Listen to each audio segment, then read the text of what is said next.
Olá! Neste episódio da República Popular das Letras, nós vamos discutir a língua brasileira, também conhecida como português do Brasil ou português brasileiro. O nosso convidado é o Marcos Bagno, ou Banho, poeta, linguista e tradutor, professor da Universidade de Brasília e pesquisador associado do Instituto de Língua Galega, da Universidade de Santiago de Compostela. Ele pesquisa e atua em políticas linguísticas, na descrição do português brasileiro, com interesse particular no impacto da sociolinguística sobre o ensino, tanto no Brasil como no exterior. Marcos Bagno publicou, entre outras obras, A Gramática Pedagógica do Português Brasileiro, da editora Parábola, em 2012. É o tradutor de alguns dos textos fundadores da sociolinguística, Fundamentos Empíricos para uma Teoria da Mudança Linguística, do Weinreich, Labov e Herzog, e também de Padrões Sociolinguísticos, do Labov, Parábola, todos da Parábola Editorial. Como vai, Marcos? É uma grande honra recebê-lo aqui. Muito bem. Eu que fico honrado com o seu convite. Claro que aceitei na hora. A gente se conhece não faz muito tempo. Aliás, não faz pouco tempo. Então, esse é um dos assuntos que depois que eu conheci você, eu tenho um grande prazer de ler os seus livros, ver os seus programas, suas lives. E eu sempre aprendo alguma coisa nova com a sua obra, que eu admiro muito. Eu estou aqui com o livrinho Preconceito Linguístico, Pois é. que é uma das obras de maior sucesso editorial nesse campo da linguística, porque lá se vão mais de 300 mil exemplares. Inclusive, eu soube que está na Gráfica uma nova edição, Pois é. que é a 50ª não sei quantas. Isso. Então, Tá beirando 60, tá que nem eu. é um livro muito importante, porque ele aborda essa questão de como é que, no campo da língua, as pessoas são discriminadas. Nós vamos discutir isso ao longo da entrevista. Eu queria dizer que a editora Parábola Editorial, nos ofereceu um desconto de 20% sobre as obras do Marcos Bagno até o final de setembro. 20% de desconto. A pessoa precisa apenas entrar no site da editora e mencionar aquele código ali, MB20PB. Até o final de setembro, quem comprar os livros de Marcos Bagno vai ter 20% de desconto. Isso é genial aqui para a nossa República Popular das Letras. Aliás, a editora tem um slogan que diz assim: a editora que gosta das letras. De quem ama as letras. De quem ama as letras. Isso. A editora de quem ama as letras. Então, Estamos no lugar certo. Estamos no lugar certo. Muito bem. Iniciando o nosso bate-papo, eu acho que a gente devia começar com o básico. O que será esse básico? O que é a língua? O que é uma língua? Porque existe uma ideia geral de que a língua seria uma construção ideal, virtual, algo platônico, que paira em cima da cabeça das pessoas. Sim. E aí você tem acesso ali e tal. E a gente sabe que não é assim. Então, eu acho que você devia começar falando o que é a língua. Poxa vida, então vamos nos preparar aí para umas 4 horas de conversa. Porque esta é a pergunta que a linguística tenta responder, justamente. E o grande problema é que nós não temos acesso à língua. Esse que é o nosso grande desafio, né? Porque a única coisa a qual nós temos acesso é isso que está acontecendo agora. Eu estou abrindo a boca, fazendo um monte de barulhinhos, e por alguma razão, esses barulhinhos fazem sentido quando a pessoa ouve. É só isso que a gente tem. Então, de que maneira isso se organiza, de onde vem, por que é assim, aí é o grande mistério. E as diferentes teorias linguísticas, né, e também da filosofia da linguagem, que vêm sendo elaboradas desde muito antes da nossa era, tentam responder justamente a essa pergunta, né? Então, o que é uma língua? Muitas opiniões divergentes, muitas brigas teóricas, né? Então, um privilégio de algumas correntes de ver a língua como uma instituição social, uma construção social, outras que preferem ver a língua como uma faculdade da nossa mente, né? Então, uma perspectiva cognitiva. E, mais recentemente, houve uma tentativa de aliar essas duas coisas, né? Então, nós estamos vivendo justamente nesse momento uma fase do sociocognitivismo. Então, a língua como ao mesmo tempo, ela está dentro da nossa cabeça, né?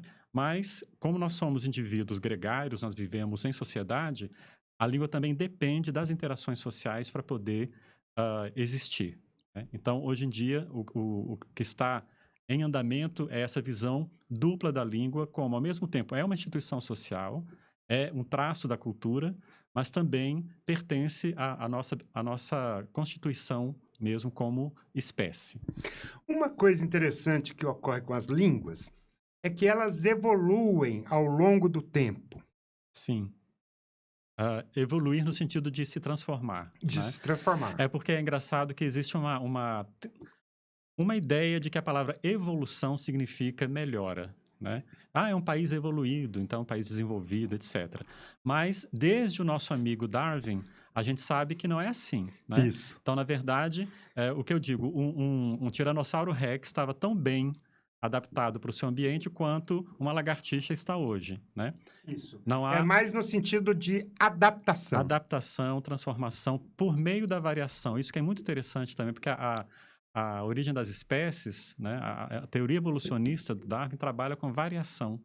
E da variação surge a mudança. E a sociolinguística também trabalha exatamente com esses fenômenos. A variação linguística na sociedade acaba provocando a mudança. Então, o que a gente chama de evolução linguística, hoje em dia nós preferimos falar realmente de mudança linguística, porque para evitar essa ideia de que a língua está melhorando, né? Ou Sim. piorando. Então, a mudança linguística não é nem para pior, nem para melhor, é simplesmente mudança. Certo, certo. E aí, você tem em 2010, você escreveu um artigo que causou muita polêmica Hum, e que você diz que o português não procede do latim, isso mesmo. não vem do latim. Não. De onde procede o português? O português é uma língua que, na verdade, o nome português foi aplicado a uma língua que antes se chamava galego, né? Então, as pessoas não sabem, isso um dado histórico que não é muito conhecido, mas o nome português para a língua só começou a ser aplicado a partir de 1450. Porque nesse período, antes desse período, a única língua que tinha o nome realmente de língua era o latim, que era a língua da igreja, da administração, do direito. E os modos de falar eram chamados de linguagem, vulgar, romance, alguma coisa assim. Então, havia essa oposição entre a língua, que era o latim, e a linguagem, né? Em Portugal era muito comum falar a nossa linguagem, né? Eles falam em linguagem, no sentido de que não era o latim, era a língua do povo, né? Mas, a partir de um período histórico, justamente século XV, em seguida o Renascimento, diferentes línguas na Europa vão começar a ser sistematizadas, estudadas, vão ser descritas em gramática, e aí é que elas recebem o nome, né? Então, português, para a língua, só se começou a usar esse nome a partir por aí de 1450, né? E essa língua que vai receber este nome tem uma origem muito mais remota, né? O professor Ivo Castro, que é um dos maiores linguistas portugueses atuais, ele diz, é uma língua que veio de longe, porque o português falado em Portugal, especialmente no centro-sul de Portugal, é uma língua que foi trazida lá do norte da península, lá de onde hoje é a Galícia, né? Então foram as conquistas dos reis portugueses ali naquela faixa litorânea da Península Ibérica. Então foram essas conquistas que foram levando a língua cada vez mais para o sul, né? Então o português não vem diretamente do latim, porque o português é o galego com outro nome. O Faraco, Carlos Alberto. Alberto Faraco, é um grande linguista brasileiro, chamava o português de galego do sul. Eles dizem ironicamente que o português, na verdade, é o galego do sul, justamente porque a língua foi baixando, né, foi descendo do norte para o sul com as batalhas da chamada Reconquista. Né? Os reis portugueses foram combatendo os mouros e, à medida que ganhavam mais terreno, conquistavam mais territórios, a língua ia sendo levada. Né? Sei, sei. Bom, você escreveu esse artigo em 2010 e em 2019, o linguista português Fernando Venâncio Sim, grande amigo. publicou esse livro aqui, Assim Nasceu uma Língua.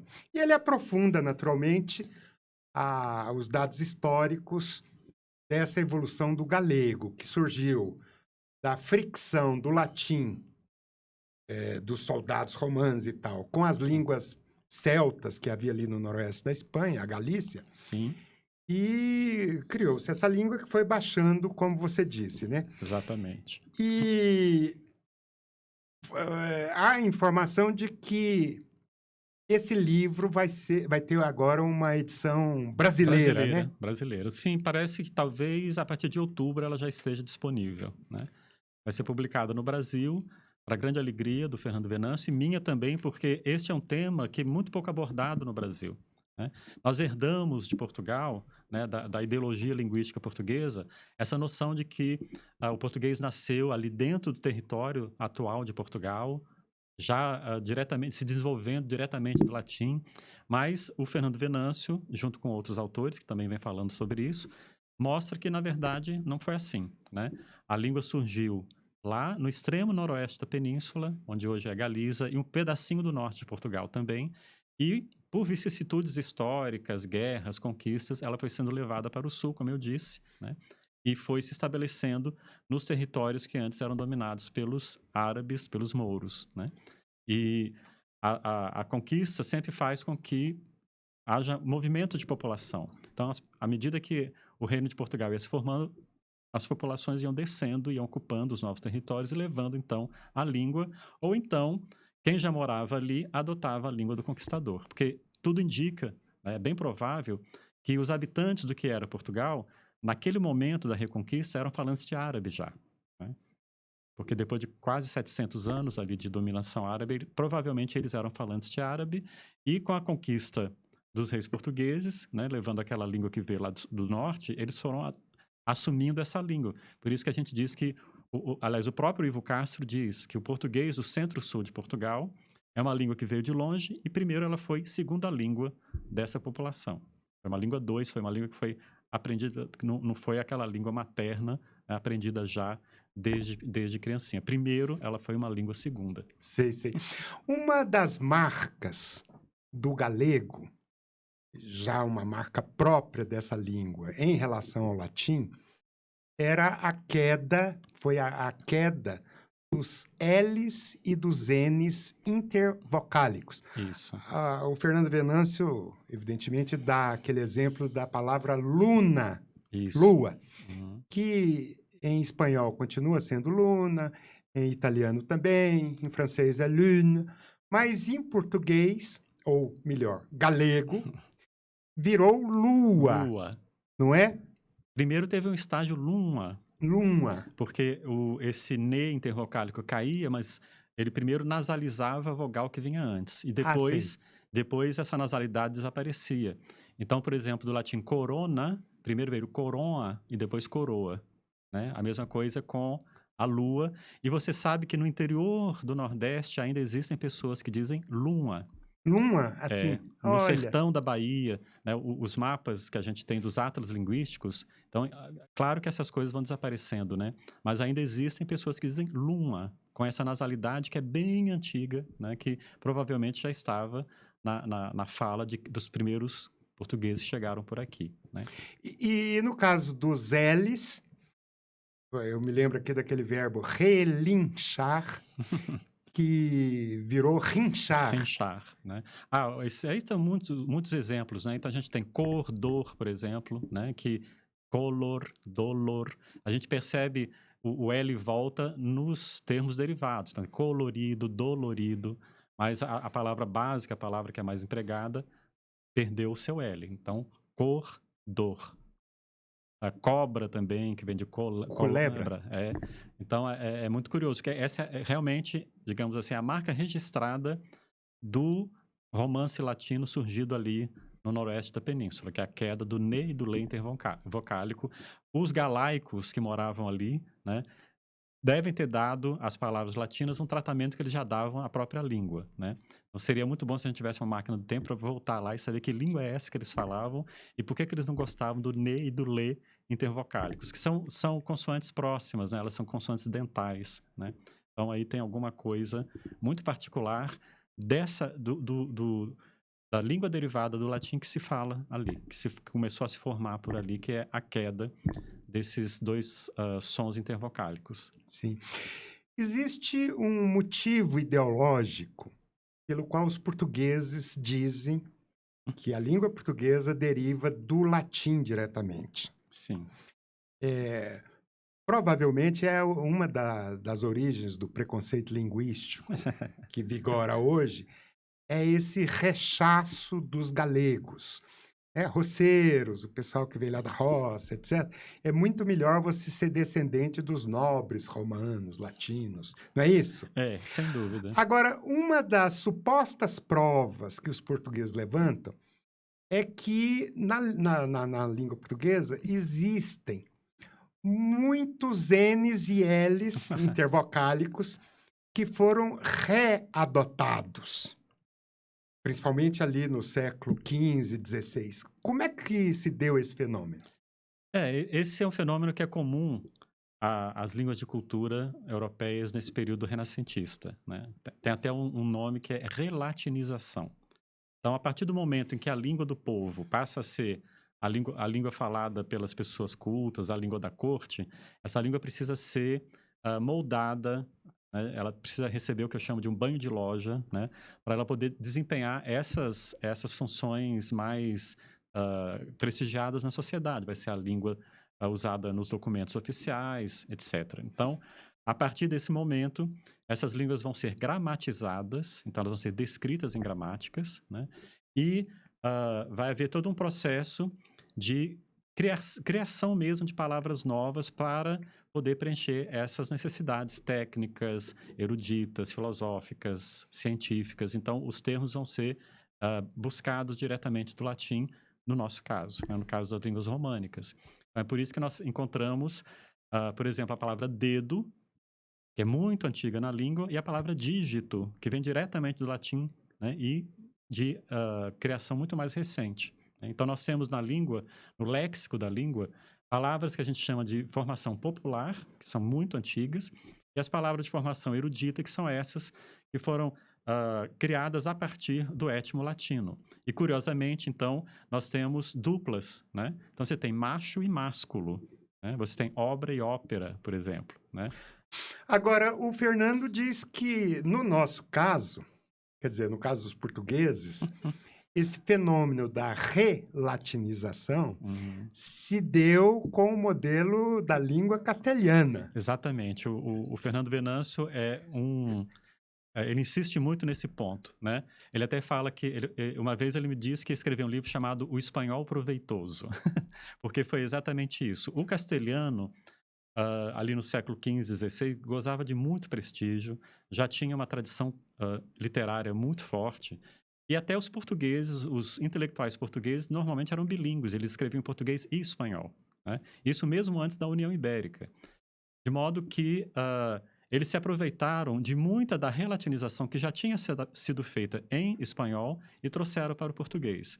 E o Venâncio mostra justamente o mito do Camões, né? Camões teria criado muitas palavras, teria sido o iniciador, né, de todo um vocabulário erudito em português. Ele mostra que não, na verdade, né, tem pouca coisa do Camões que é original, a grande maioria já estava pronta em espanhol. Então, ele fala da promiscuidade, né, do aproveitamento sem dó nem piedade daquilo que já estava pronto em espanhol. Então, o termo relatinização, no caso do português, é meio forçado, porque, na verdade, foi aí uma espanholização erudita do léxico do português. O Camões era bilíngue, ele escrevia em Sim. castelhano também. Tá?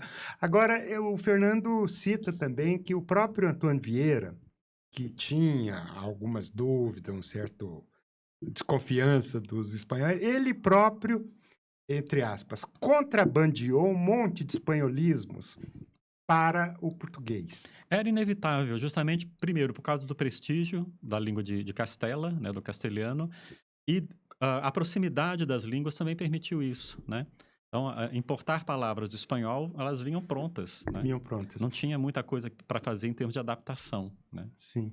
Até a palavra castelhano, eu gosto de contar essa história, porque a, a formação natural seria castelão, e era assim que se usava na Idade Média, né? Então, não se dizia castelhano, se dizia castelão. Depois desse período renascentista e tal, a língua passou a ser chamada de castelhano, que é diretamente importado do castelhano.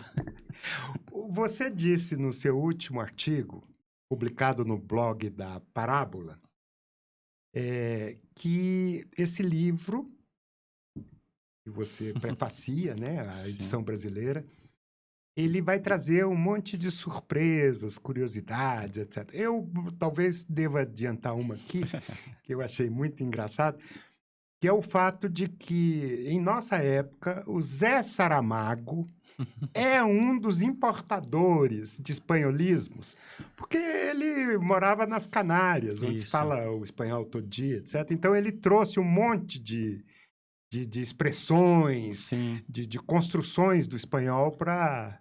para a escrita literária dele, né? Isso. É uma demonstração da pressão que exerce uma língua, né, sobre a pessoa que está ali. Mesmo que não seja falante dela, mas você está imerso naquele universo de uma outra língua, então é natural que saiam coisas, né, e você importe até sem saber. Ele dá exemplos muito bons dos últimos romances do Saramago, em que ele morava na ilha de Lanzarote, ali nas Canárias, e ele detectou várias construções típicas, né, próprias do espanhol na escrita do Saramago. Então, de novo, a influência do espanhol sobre os portugueses, né, sobre Portugal. Ótimo. Eu queria entrar agora na língua brasileira. Falar assim é meio radical, não é? Isso aí olha, a gente vai fazer 200 anos de independência, então desde depois da independência que se fala que existe essa disputa cultural aí entre língua brasileira e língua portuguesa. Então, Português brasileiro. isso não para. Isso não para. Então, um dos estudos que você mais faz é a questão da variação linguística. Tem vários fatores, não é? E são fatores étnicos, fatores de classe social, esses fatores que a sociolinguística explica. E o português que foi trazido para o Brasil, ali no século XVI, ele sofreu exatamente essas pressões tremendas. Inicialmente das línguas indígenas, de lembrar, por exemplo, que o Nhengatu, calcado nas línguas ali do Tupi-Guarani, ficaram muito tempo em disputa Sim. com o português na província de São Paulo, por exemplo. No Brasil todo, diga-se, né? O português, durante muito tempo, foi língua minoritária no Brasil. Só mesmo os administradores, as pessoas que vinham diretamente gerir a colônia, falavam português.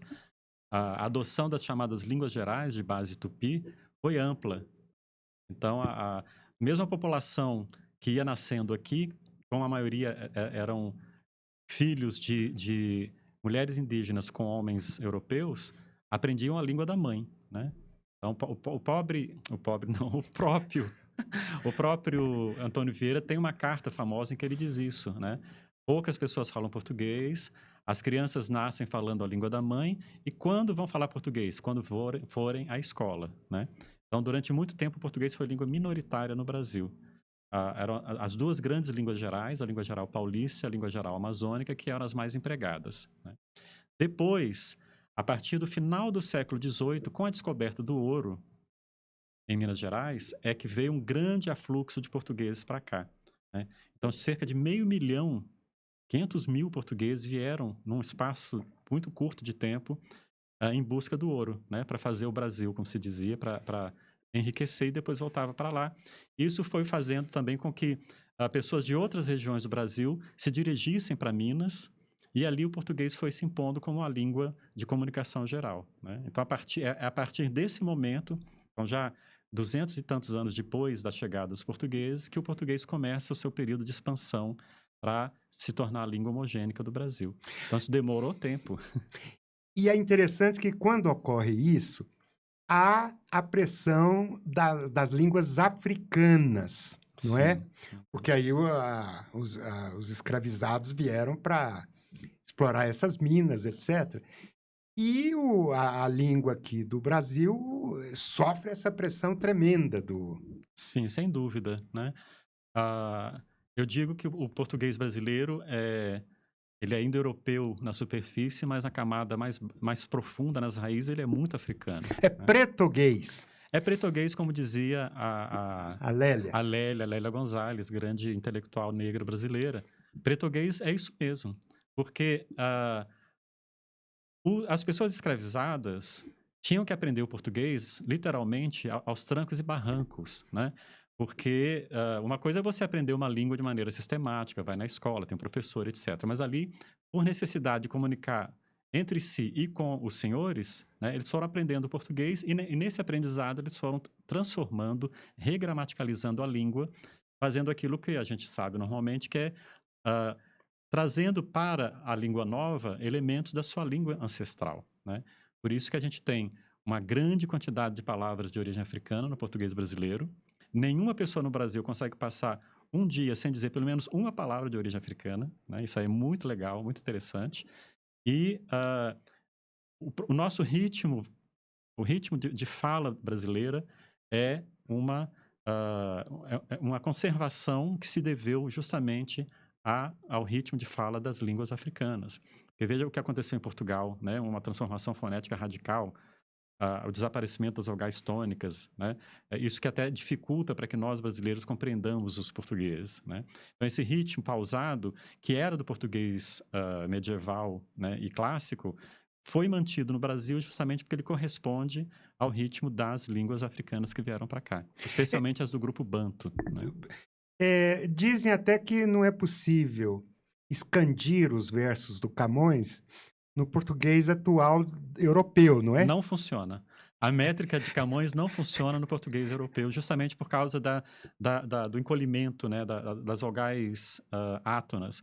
Eu dou um exemplo que é assim: viverão seus louvores na memória. Então, no português brasileiro, é bonitinho, as famosas 10 sílabas, o decassílabo. Em português europeu, vivrão teus louvores na memória. 7 sílabas. Então, tem 3 sílabas que vão embora, né? Porque a palavra memória não existe em Portugal, é memória, né? Louvores é louvores, né? E viverão é vivrão. Então, isso faz com que Uma compactação. o verso fique encolhido, né? Então, assim, só forçando muito a barra, como o próprio Fernando Venâncio me disse uma vez, é que um português consegue manter a métrica camoniana, mas na fala natural dos portugueses ela já não funciona. Você disse que a influência foi principalmente das línguas do tronco banto. Banto, isso. Porque tem gente que diz que viriam do Iorubá. Pois é. Então, o prestígio do Iorubá se deve exatamente a ser a língua das grandes religiões de matriz africana, né? O candomblé especialmente. Então, o prestígio dessas religiões, né?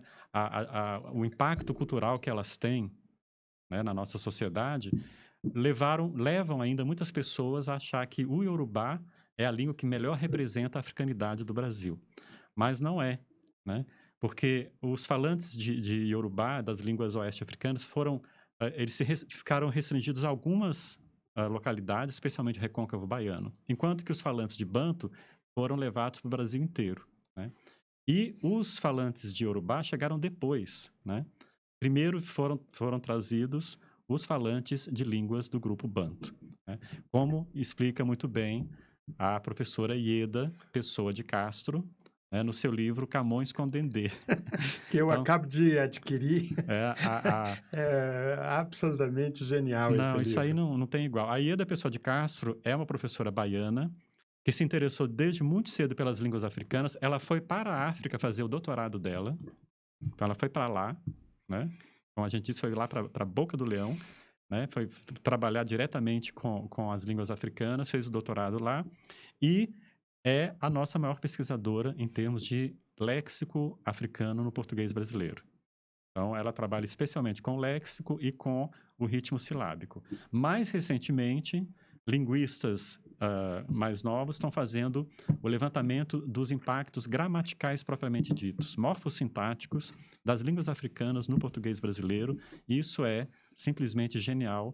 Cada vez mais a gente vai percebendo que coisas típicas do português brasileiro, às vezes até exclusivas dentro da família das línguas românicas, né, se devem a esse influxo do substrato africano no nosso português.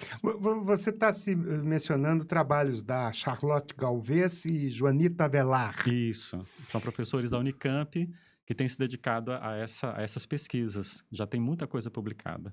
Sim, e uma das coisas que eles pesquisaram é uma estrutura típica do português brasileiro, que uns chamam de tópico, comentário, e eles chamam de tópico sujeito. Tópico sujeito é uma outra discussão. É uma outra discussão.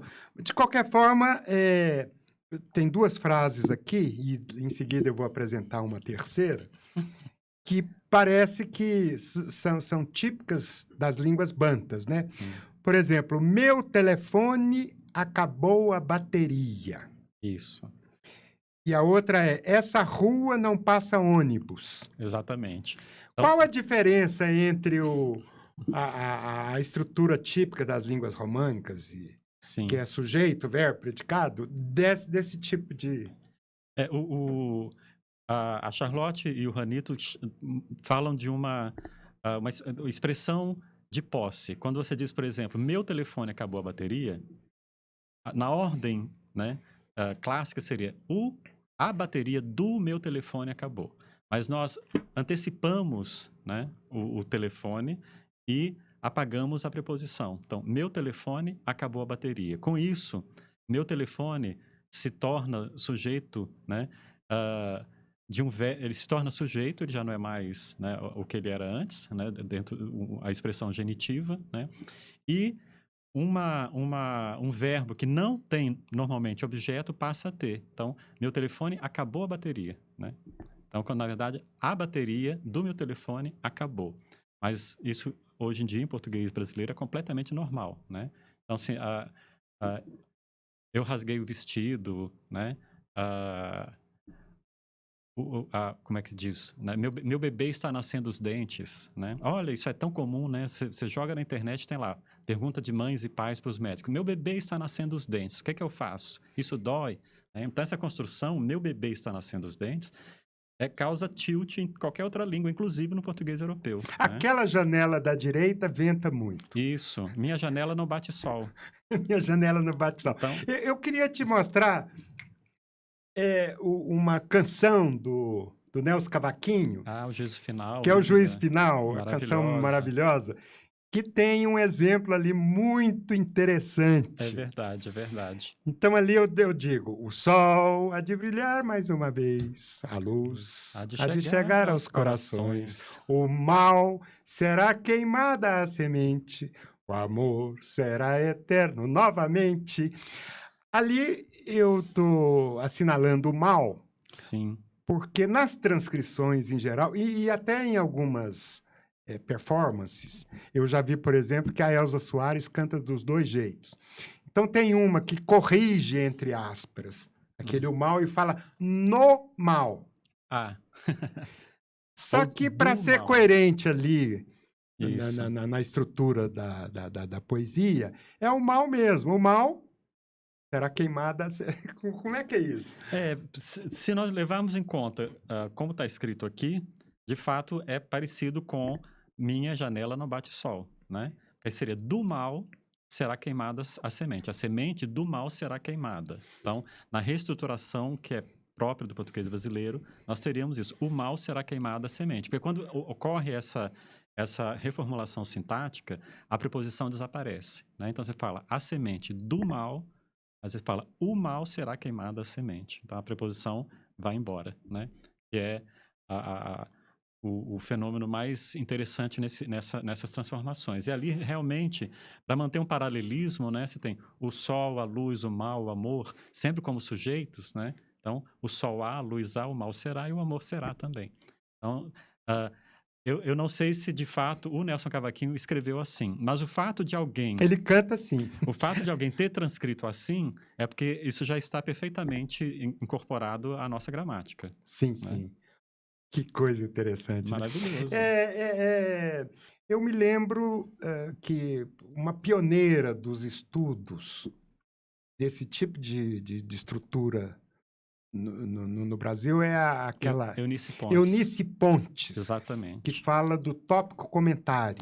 Ela publicou um clássico, né, nos anos 70, chamado O Tópico no Português do Brasil. E isso é muito interessante porque antes dela, dois linguistas haviam classificado as línguas do mundo Sim, em pelo menos duas principais estruturas estruturas gramaticais. gramaticais: sujeito, verbo, predicado e tópico comentário. A gente fala de línguas de tópico e línguas de sujeito. Língua de tópico, língua de sujeito. E no Brasil convivem as duas formas, né? Sim. Como em japonês. O japonês é mais de tópico do que de sujeito, né? Em chinês é basicamente tópico, né? O chinês é uma língua muito peculiar, né? Com a sua morfossintaxe muito própria. Mas no Brasil durante um tempo teve uma discussão se já seria uma língua de tópico propriamente, né? Mas atualmente a gente diz que ela é, digamos, híbrida, né? As duas formas convivem aí, né? É isso aí. É muito interessante porque essas construções, os gramáticos tradicionais consideram erradas É, e tendem a corrigi-las. porque a preposição não está ali, né? Então já cria Esse esse ruído. problema, esse O ruído pessoal aí. chama de anacoluto, sei lá como é que chama. Anacoluto, exatamente, né? O nome feio, né? Mas seria interessante explicar para as pessoas, né, o que é o tópico, né? Porque a gente fala, tem língua de tópico, língua de sujeito, mas o que é o tópico, né? Então, o que a gente chama de tópico em linguística é o elemento da oração, o elemento da frase que vem em primeiro lugar e, por isso, ele ganha esse primeiro lugar para ser destacado, É né? o assunto O do assunto qual do qual se se fala. fala. Então, você primeiro lança o assunto e depois começa a fazer a sintaxe propriamente dita, né? Então, o mal será queimada a semente. Isso está se tornando muito, muito comum no Brasil quando a gente fala assim, este livro, ele foi escrito no ano passado. Então, a gente lança o tópico e depois retoma por um pronome ele. Isso é muito comum, né? A Janete, ela já foi lá. Outro dia eu vejo a moça a moça do tempo na televisão. A chuva, ela vai ser insistente, não sei onde. Né? O frio, ele vai chegar depois de amanhã. Então, está se tornando cada vez mais comum em português brasileiro, né? Anunciar o assunto e depois retomar com o pronome, né? Então, assim, o tópico, é isso do qual vai se falar. E retomado com pronome, que também é muito curioso, muito interessante. A compreensão dessa construção, ela se dá pragmaticamente, né? Sim, No contexto, claro. porque às vezes, se for apenas uma transcrição escrita, às vezes dá uma certa confusão, não é isso? À medida que as estruturas vão se consubstanciando na língua, né, a gente vai assimilando, isso vai passando a fazer parte da gramática da língua, não a gramática como livro escrito por pessoas que vão prescrever a língua. A gente chama de gramática, né, o processamento mesmo da língua dentro da cabeça da gente, né? Então, essas estruturas de tópico, essas estruturas, ah, como eu disse, né, em que locuções adverbiais se transformam em sujeito, do tipo, essa rua não passa ônibus, isso já está perfeitamente incorporado, né, à nossa gramática. A gente fala assim com a maior tranquilidade, enquanto, por exemplo, que em Portugal isso não funciona, né? Então, assim, eu li um artigo recentemente que era assim, por que em Portugal o relógio não quebra o ponteiro? Porque no Brasil você fala, ó, esse relógio quebrou os ponteiros, né? Na verdade, assim, os ponteiros desse relógio se quebraram, né? Então, é muito nosso, né? É motivo de muita pesquisa e realmente já diferencia o português brasileiro das outras línguas românicas. Exatamente. Então, é por isso que essa disputa que já tem mais de 200 anos, a gente já pode dizer que que essa já é uma língua brasileira, né? Eu acho que sim, né? Porque também tem um componente sociocultural e ideológico aí, né? Afirmar que a língua é brasileira, ou que é português ainda, ou que é português brasileiro, cada um desses rótulos depende de uma orientação ideológica, sem dúvida, né? Mas se nós nos detivermos à pesquisa linguística propriamente dita, a gente vai ver que sim, cada vez mais, né, existe uma gramática própria do português brasileiro que tem estruturas particulares que não existem nas outras línguas. Então, falando de gramática, você é autor Ops, desse catatal aqui. pois é. São mais de 1054 páginas. 1054 páginas. Gramática pedagógica do português brasileiro. Completando 10 anos, é verdade. 10 anos. Que você escreveu depois de 2 gramáticas do português brasileiro. Uma do Ataliba Ah, sim, é verdade, né? e a outra... Na verdade, houve um movimento espontâneo na virada do século, né, em que linguistas passaram a escrever gramáticas, já não como gramáticas prescritivas, normativas, mas descritivas do português brasileiro. Então, foi um movimento muito interessante, né, que resulta justamente das muitas pesquisas que foram feitas sobre a nossa língua durante 50 anos, pelo menos, né? Então, como síntese dessas pesquisas, essas pessoas começaram a publicar gramáticas do português brasileiro. Então, e com este nome nós temos a gramática do Ataliba de Castilho, de 2010, e a gramática do português brasileiro também do Mário Perini, também de 2010. Tanto que a do Ataliba se chama Nova Gramática do Português Brasileiro para se diferenciar da do Perini, né? E eu, movido pela inveja, né, Excelente. querendo me juntar à geração anterior à minha, né? Falei assim, não vou ficar para trás. Aí resolvi também escrever E essa você não beleza. só escreveu esse grandão aqui, como fez um resumo com a gramática de do bolso. Isso. E aí eu repito aqui que todos esses livros, eu contei ali que só na Parábola você tem 34 volumes. Tudo isso. Como autor, coautor, organizador e tradutor. É verdade. Então, em função dessa nossa entrevista, do nosso podcast, a Parábola Editorial está concedendo um desconto para os nossos ouvintes ou telespectadores de 20%. Basta acessar o site da Parábola e mencionar aquele código ali embaixo, MB20PB, para obter descontos nos livros de sua autoria ou coautoria. Sim. Isso vai até o final de setembro, essa promoção da Parábola Editorial. Tenho que agradecer aqui a Andréa Custódio, que é a diretora comercial da Parábola, que ficou animada com a ideia e concedeu, né, essa promoção muito simpática para quem estiver ouvindo e vendo a gente aqui na República Popular das Letras. Eu queria te fazer uma pergunta técnica, que é o seguinte: gramática pedagógica do português brasileiro. Isso. Qual a diferença de uma gramática pedagógica de uma gramática normativa? Olha, esse título de gramática pedagógica, eu demorei muito a chegar ali, né? Porque já existiam as gramáticas do português brasileiro, que eu acabei de mencionar, do professor Ataliba de Castilho e do professor Mário Perini, né? E eu queria que tivesse português brasileiro no nome. Isso, para mim, era fundamental, né? E pensei em pedagógica porque não para ser usada em sala de aula, mas para ser usada na formação das professoras e dos professores. Então, ela é pedagógica nesse sentido, né? Eu tentei reunir ali elementos que permitissem a pessoa que vai se dedicar ao ensino conhecer a língua no sentido de história da língua, de a formação da língua do português brasileiro, de onde ele vem, né? Um pouco da história, e uma descrição mais completa possível, né? Da fonologia, da sintaxe, né? Então, o pedagógica tem a ver com isso, né? E ela não é prescritiva porque tenta ser descritiva, ou seja, mostrar como a língua é, né? Embora, cada vez mais, a gente saiba que qualquer descrição, evidentemente, tem um pouco de normatização ali dentro, porque se você não pode descrever tudo, você acaba selecionando coisas, né?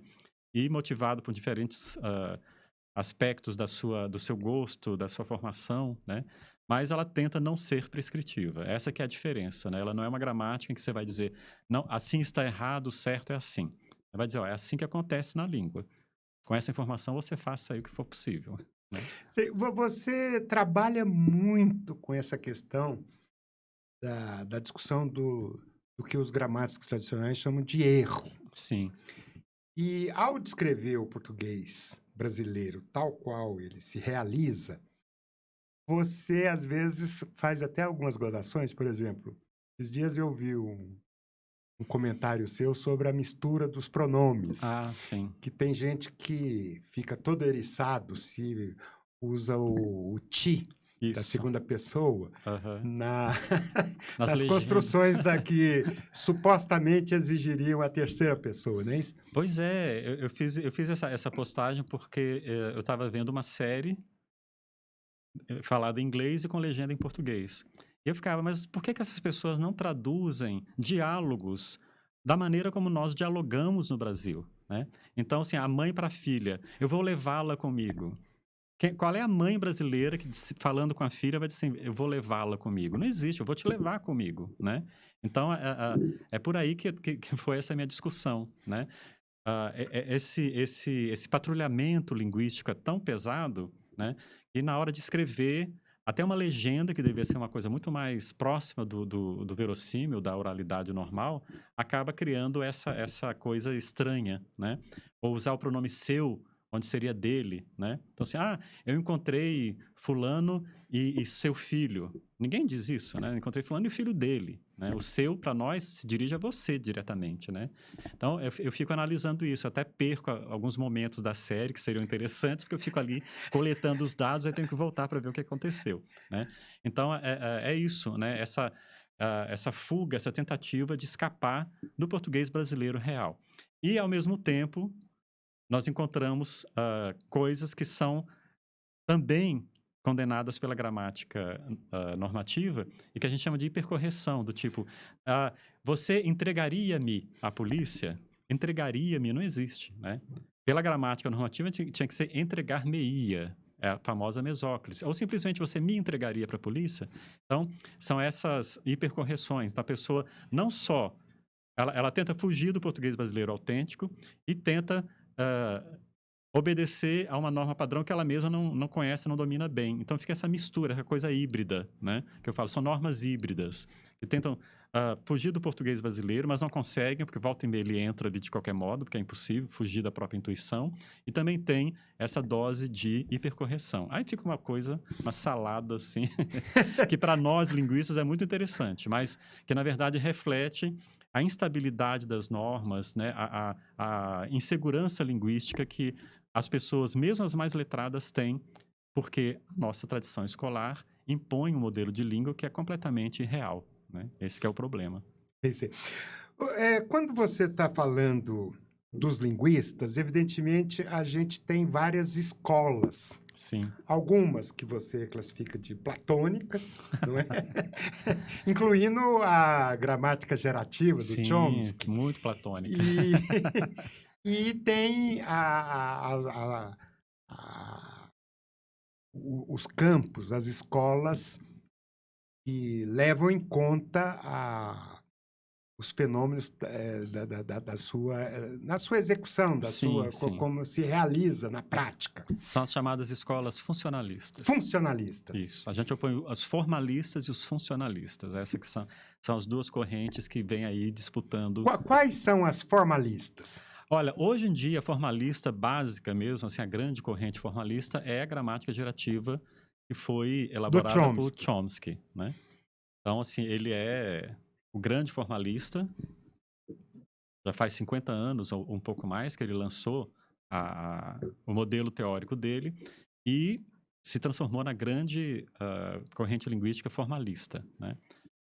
Que trabalha com a noção da língua dentro do cérebro, né? Assim como a faculdade da linguagem, inata, que independe, né, das relações sociais, que é adquirida. Então, tem toda uma teoria muito bem arquitetada, né, para tentar dar conta do que é a língua. E, do outro lado, nós temos os funcionalistas, né?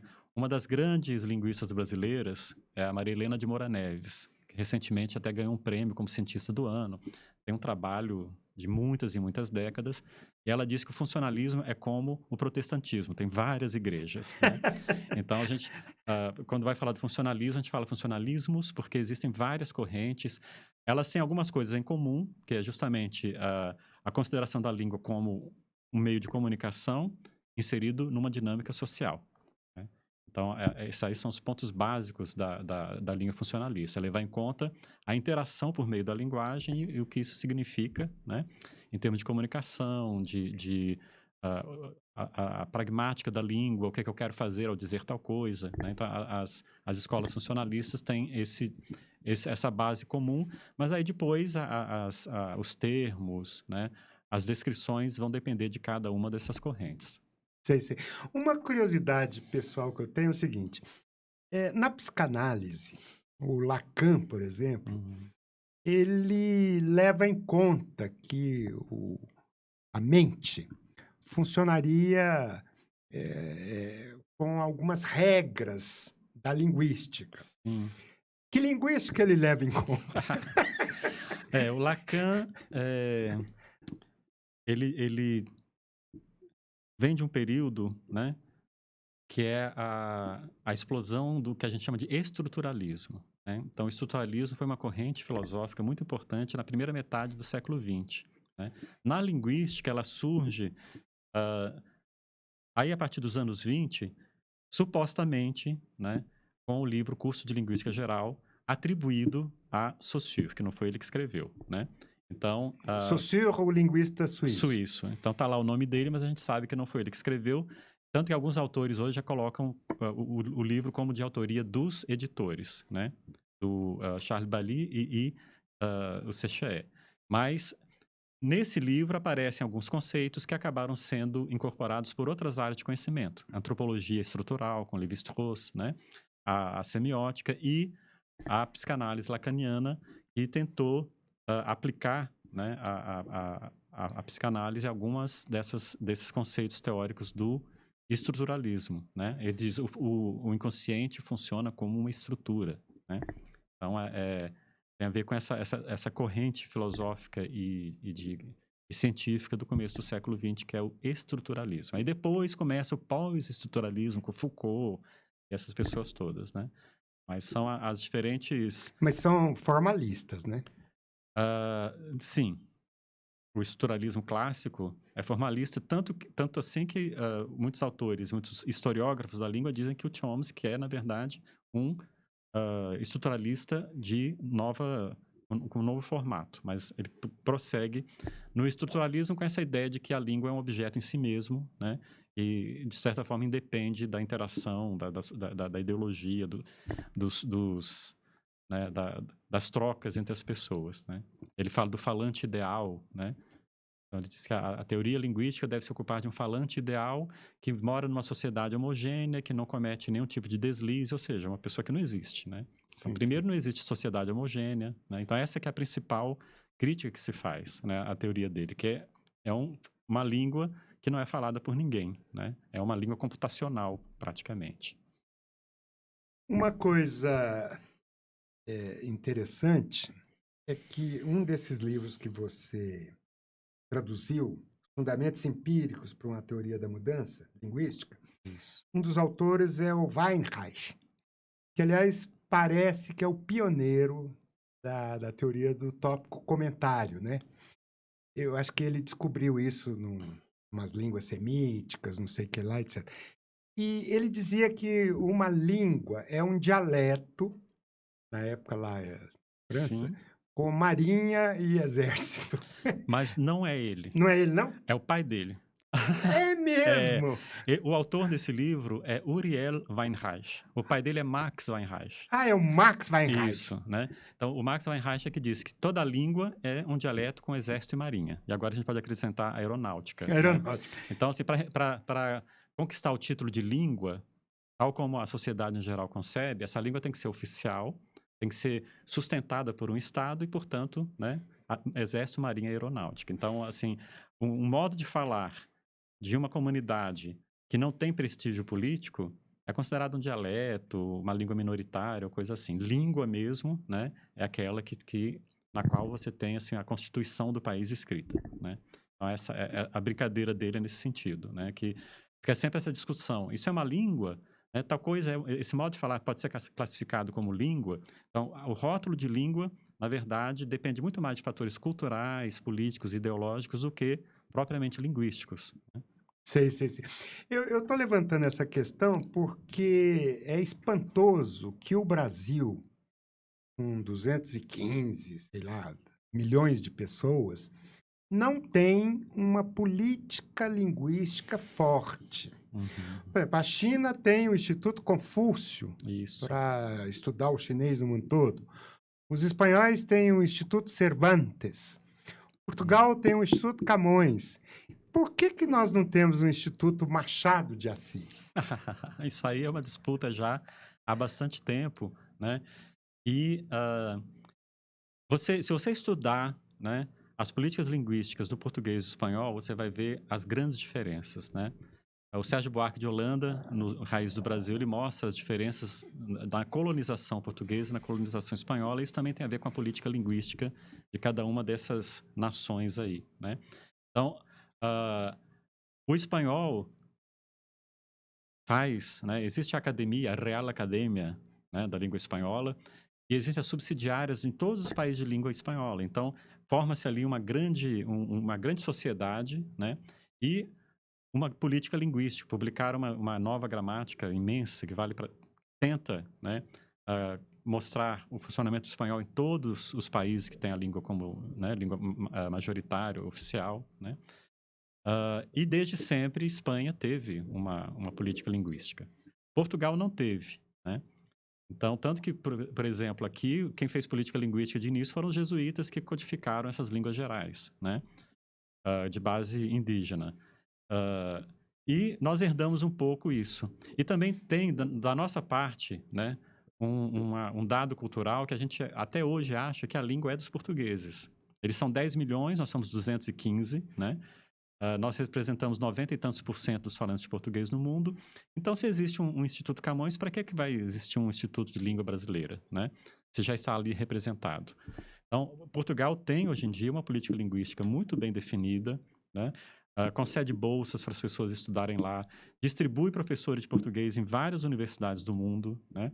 Enquanto que, por exemplo, o sistema de leitorado do nosso Ministério das Relações Exteriores é pífio, tem pouquíssimos leitorados espalhados pelo mundo, né? Então, assim, veja, Portugal é um país menor, que tem uma importância geoeconômica, geopolítica muito inferior à do Brasil e, no entanto, tem uma política linguística muito mais afirmativa e muito mais consolidada, né? O Instituto Machado de Assis é um fantasma no sentido lacaniano que ronda por aí, né? Já houve tentativa de criar essa entidade, alguns passos para frente, outros para trás. Existe uma disputa entre o Ministério da Educação e o Ministério das Relações Exteriores para saber quem vai ficar com esse instituto, quem é que vai promover, né? Agora que nós não temos mais Ministério da Educação nem Ministério das Relações Exteriores, né? Porque Nem da cultura? nem da cultura, nós temos ministérios contra, né? O governo atual do Brasil tem essa característica. Então, nós temos ministérios contra a educação, contra a mulher, contra a cultura, contra o meio ambiente, né? É uma coisa muito bizarra em relação ao resto do mundo.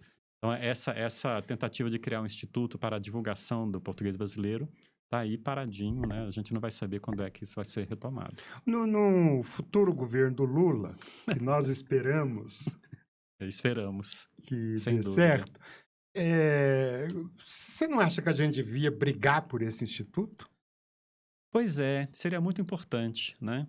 Mas talvez seja mais importante nós cuidarmos da nossa língua aqui dentro, né? Uma política linguística para a educação linguística, que nós temos um problema seríssimo, né? O Brasil é um país de analfabetos funcionais e analfabetos plenos, né? Então, nós temos 125 milhões de pessoas em insegurança alimentar, né? Então, como é que você vai querer que essas pessoas falem bem a língua, né? Então, nós temos todos esses problemas para resolver.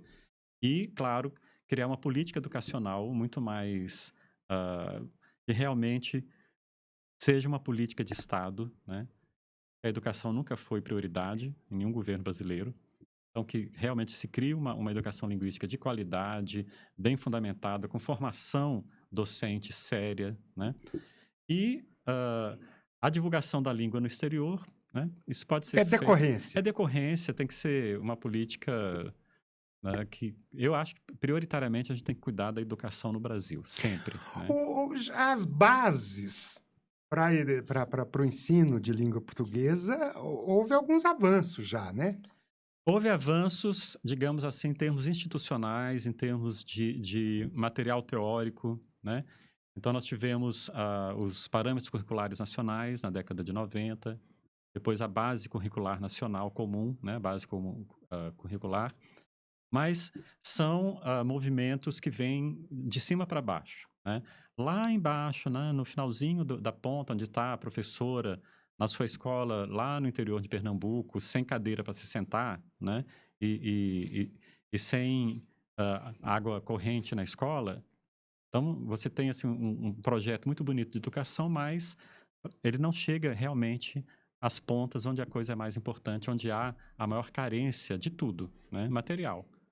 Eu tenho uma ex-cunhada que é professora no interior de Pernambuco, por isso que eu dei o exemplo, em que os alunos se sentavam no chão e ela tinha uma cadeira e uma mesa, mas aí ela pôs a mesa e a cadeira do lado e se sentou no chão também, porque ela achou absurdo ela estar sentada numa cadeira e os alunos todos no chão, né? Então, para você ver o nível da coisa, né? E fora quem não está na escola. Então, o nosso grande problema educacional está aí, né? O grande nó da sociedade brasileira, sem dúvida, é a falta de uma política educacional desde sempre. Né? Sei, sei. Desde sempre. E dentro dessa política que a gente precisa retomar, era preciso ter uma política linguística mais afirmativa, né? Claro, uma educação linguística digna do nome, né? Que ainda não existe. Porque, por exemplo, né, a grande maioria das professoras e professores de língua se formam em universidades particulares. Mas a grande maioria mesmo, aí 75%, 80%, né? E lá, esses cursos, o que oferecem, né? É decorar a gramática normativa, né? São instituições que visam lucro, que não tem pesquisa, que não estimula a pessoa a conhecer outras coisas, né? Então, a grande maioria deles é isso, né? A pessoa sai ali decorando as gramáticas normativas e tendo que ensinar aquilo, né? Então, tem aí esses embates todos, institucionais, econômicos, políticos, né? Que a gente precisaria resolver. Poxa, esperemos que em 2023 a gente retome isso, né? Mas você sabe que isso é uma coisa para muito tempo, né? Muito tempo. Então, tem que ser uma política educacional assim de um século para poder dar resultados lá na frente. Sei.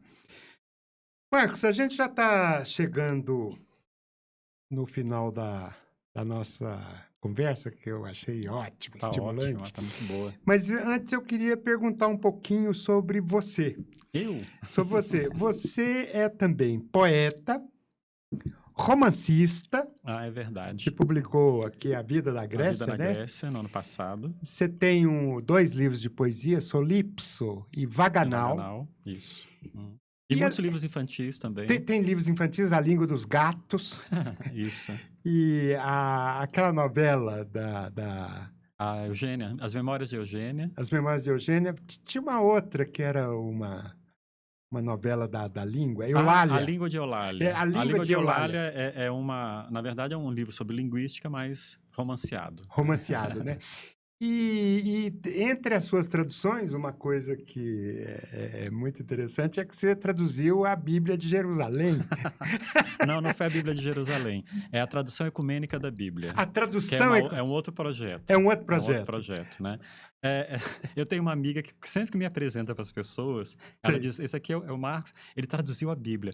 Não traduzir a Bíblia, por favor. Na verdade, foi um grande projeto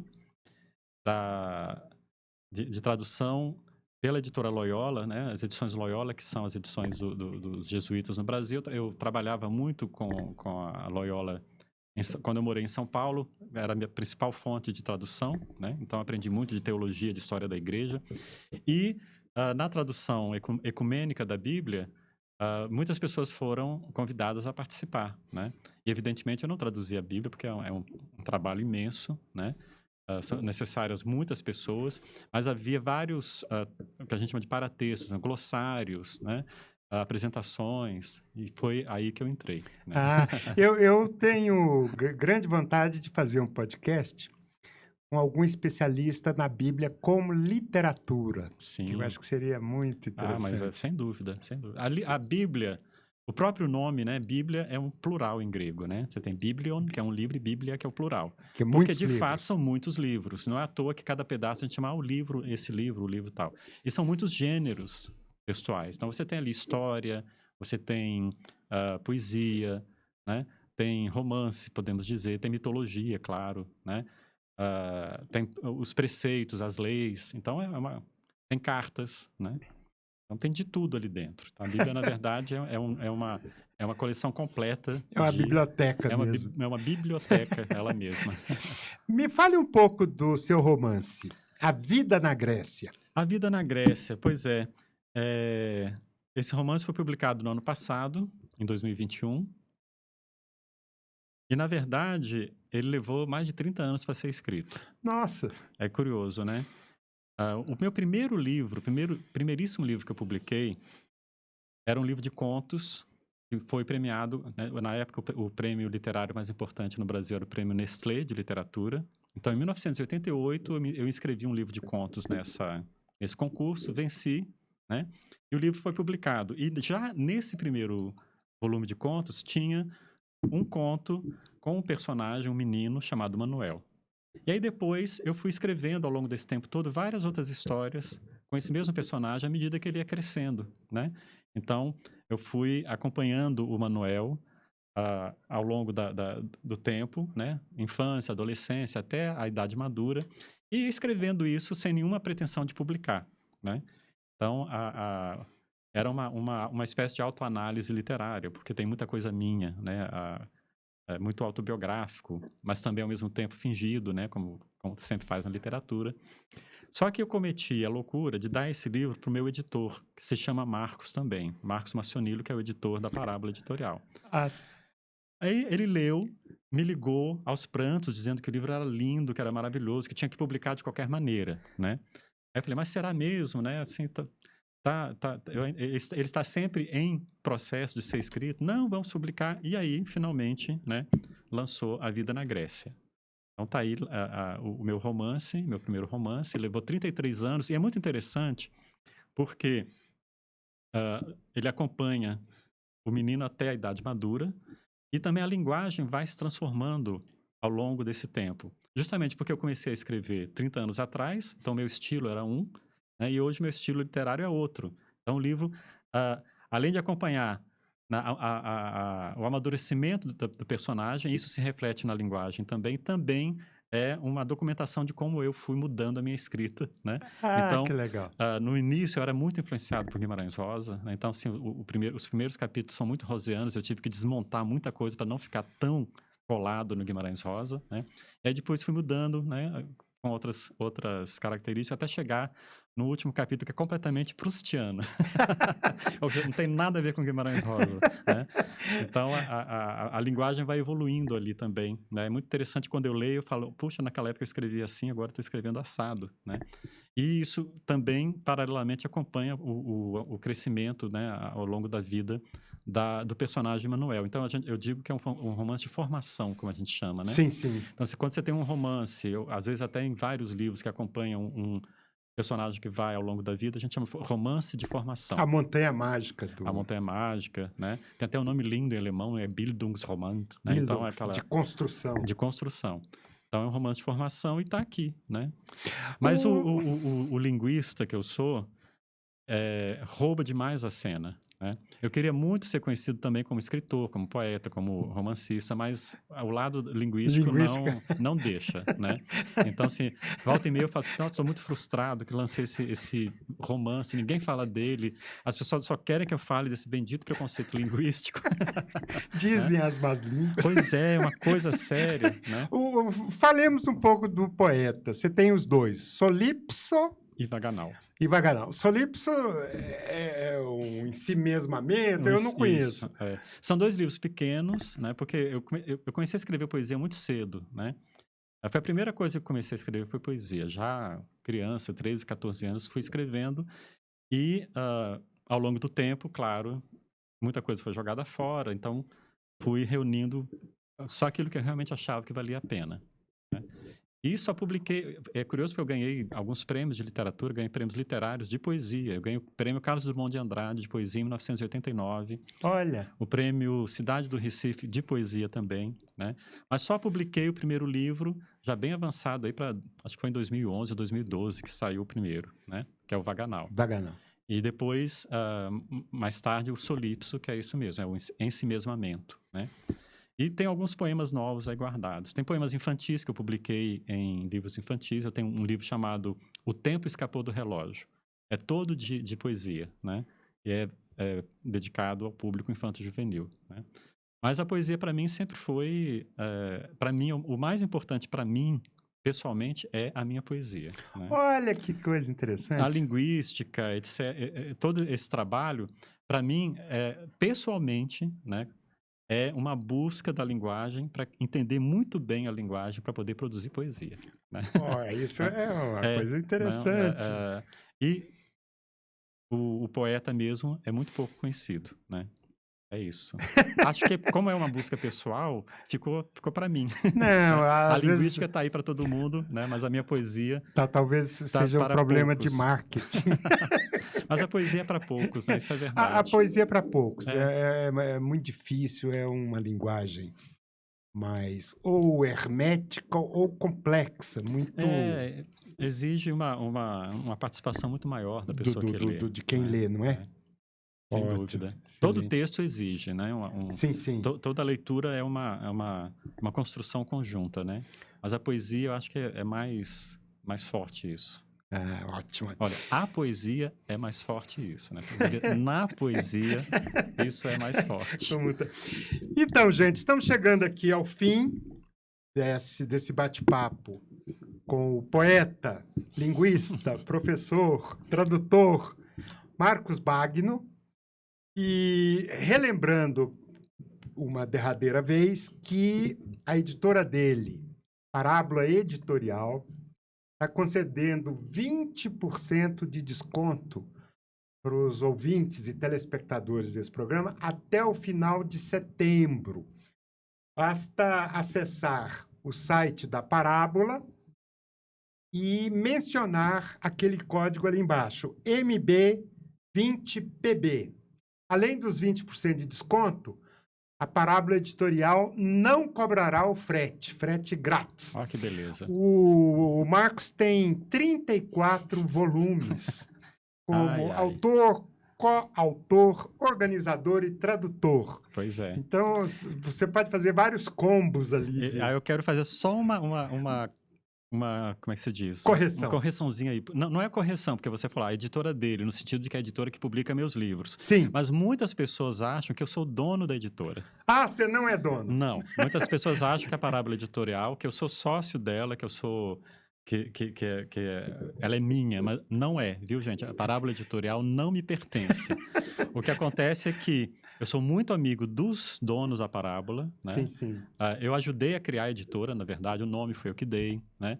Mas, como funcionário público, eu não posso ser empresário, né? Sim, sim. Então, o Marcos Massionilo, que é o editor, né? E a Andréa Custódio, que é a diretora comercial, que são realmente os proprietários, diretores e donos da Parábola Editorial. Eu sou um sócio afetivo. É um parabólico. Isso. E você sabe que a Parábola tem um programa chamado o Clube Parabólicos, que você assina e recebe um livro por mês, né?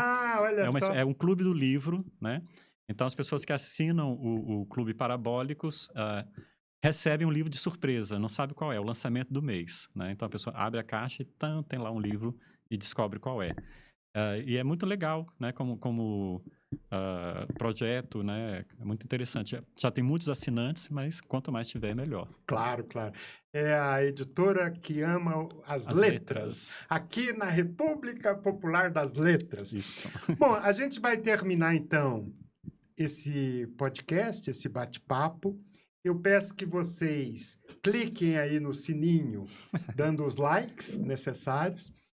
Façam a inscrição no nosso canal e até a próxima. Obrigado pela assistência, Obrigado, Marcos. Eu que agradeço. Grande prazer. Saúde. Saúde. Aguinha.